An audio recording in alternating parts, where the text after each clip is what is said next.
Salut tout le monde, j'espère que ça va bien. Ça fait un petit peu qu'on a fait de vidéos, donc on a décidé de vous faire une mise à jour aujourd'hui en direct de notre repas sushi. Donc, Mia, qu'est-ce qui s'est passé dans les derniers mois? Donc, moi, durant les dernières semaines, j'ai commencé à travailler. Donc, plusieurs le savent, je fais les chambres dans un hôtel. Donc, c'est pas mal l'emploi là, que je visais. Et puis, donc, c'est ça. Je fais ça environ 6 jours par semaine.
Les chiffres commencent de 9h30 à plus ou moins entre 14h et 15h. Mia, est-ce que tu aimes ton emploi? Si j'aime mon emploi, c'est correct. On bouge beaucoup, c'est quand même physique. Sinon, l'équipe est le fun. Je dirais qu'il y a environ 50% des Japonais, 50% des étrangers, un peu de partout. Donc, qui viennent autant de la Mongolie que de l'Inde, sinon du Chili. Donc, on est plus de filles que de gars, mais il y a quand même 3-4 gars, un peu tous les âges, là, des jeunes puis des personnes un peu plus vieilles également. Tu planifies rester là jusqu'à quand? Là, j'ai commencé ça au mois de novembre, début novembre, et je compte faire ça jusqu'à fin mars. Fait que, moi aussi, j'ai trouvé un emploi. Ça a été un peu ardu, la recherche. J'ai essayé premièrement en cybersécurité. J'ai vu assez rapidement que ça n'allait pas fonctionner. Je pense que c'est principalement à cause du type de visa qu'on a. Parfois, on est sur un visa Work Holiday, fait que c'est pas vraiment un visa qui est dédié au travail. Ensuite, j'ai essayé d'aller en restauration. Ça a été vraiment difficile aussi. J'ai essayé une panoplie de ramen shop. Ça n'a pas marché. J'ai essayé des izakaya, qui est comme l'équivalent des tavernes japonaises non plus.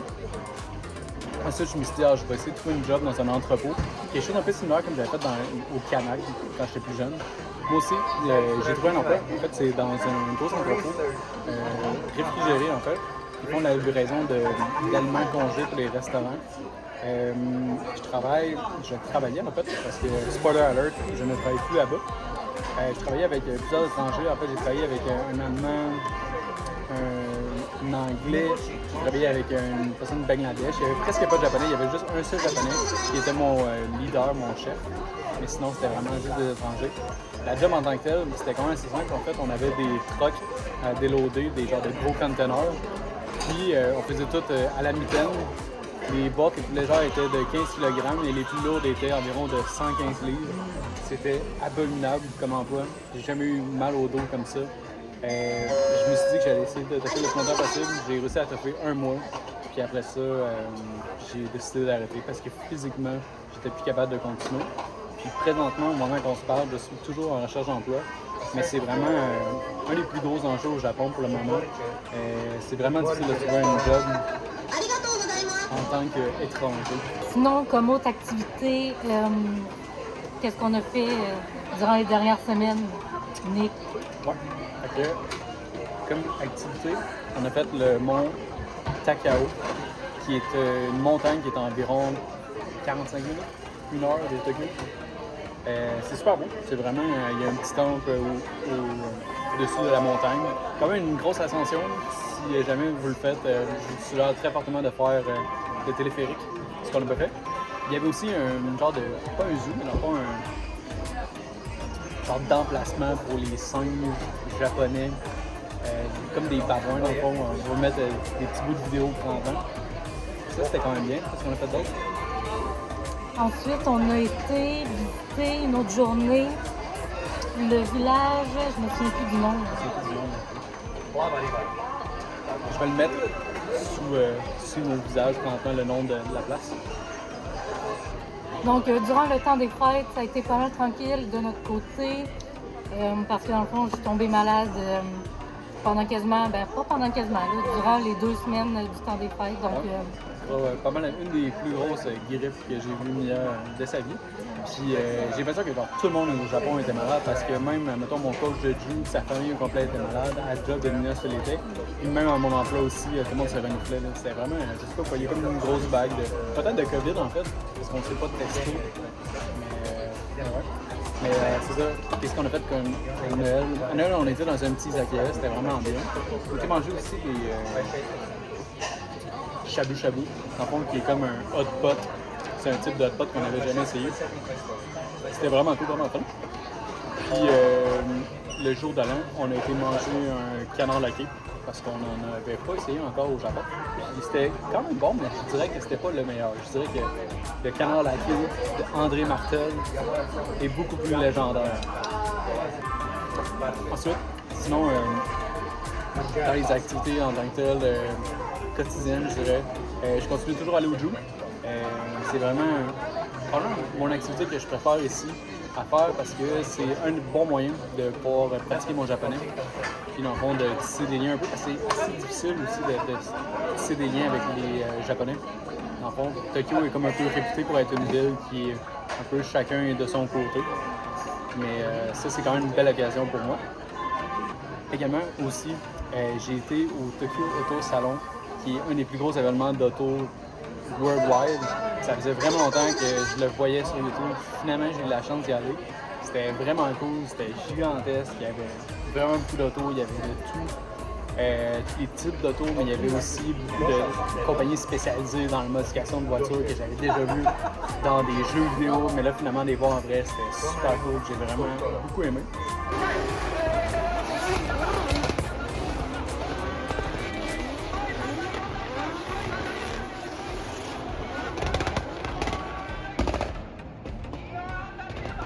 Aussi, nouvelle découverte, d'habitude, on a notre chaîne de restaurant qui s'appelle Matsuya, qui est comme notre endroit de prédilection. On peut toujours manger là, c'est vraiment pas cher, c'est excellent. Leur spécialité, c'est des gyudon, qui est comme un genre de bol de bœuf sur du riz.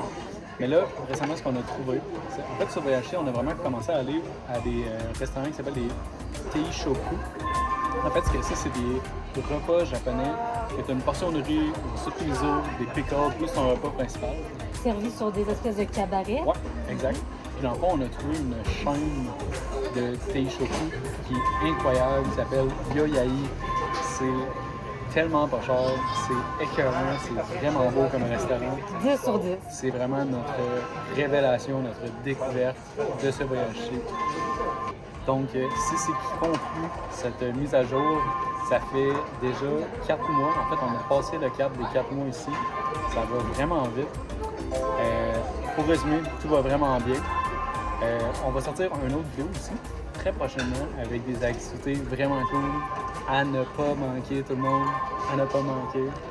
Et sur ça, on va terminer notre repas. Puis on se tient quoi. Salut, bye bye.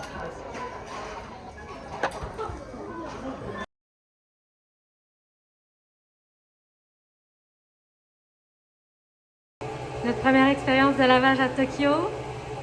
C'est vraiment excitant. Dans la machine ici, numéro 4, Wash and Dry.